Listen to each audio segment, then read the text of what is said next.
Bună ziua și eu, mulțumesc. Mulțumesc mult organizatorilor că mi-au făcut onoarea să se gândească la mine, să fac parte din această echipă frumoasă, sănătoasă și verde.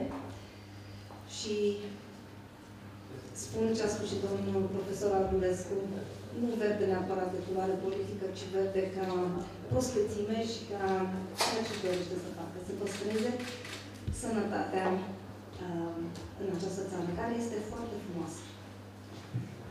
În care loc din țară vă mai simțiți copii?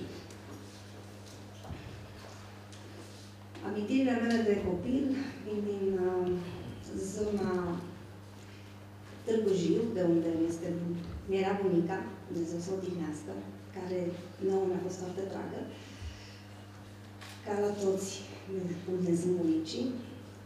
Și zona aceea este foarte frumoasă. Dacă mă întrebi, pe mine tot ce înseamnă de frumos, iar țara aceasta, mai ales în ultimul timp, de când am început din nou să o cutrăier, recunosc, din motive de afaceri mai mult, nu de relaxare. Orice zonă a României îmi aduce aminte de frumosul, de liniștea din copilărie și mă invită la sănătate. În ultimul timp, însă, am văzut un loc care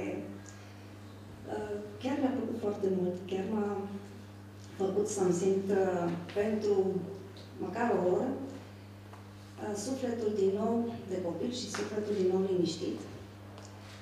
Este undeva lângă Cluj și se numește Pasul Prislop, dar este unul dintre puținele locuri din această țară minunată care o avem. Iar m-aș întoarce în copilărie și aș îndrăzni să vă numesc, și sper să nu greșesc, ambasadoarea Parcului Național de Fileul Jiului. Da. Păi atunci să o aplauzăm pe doamna Camelia și un nou ambasador al acestui parc.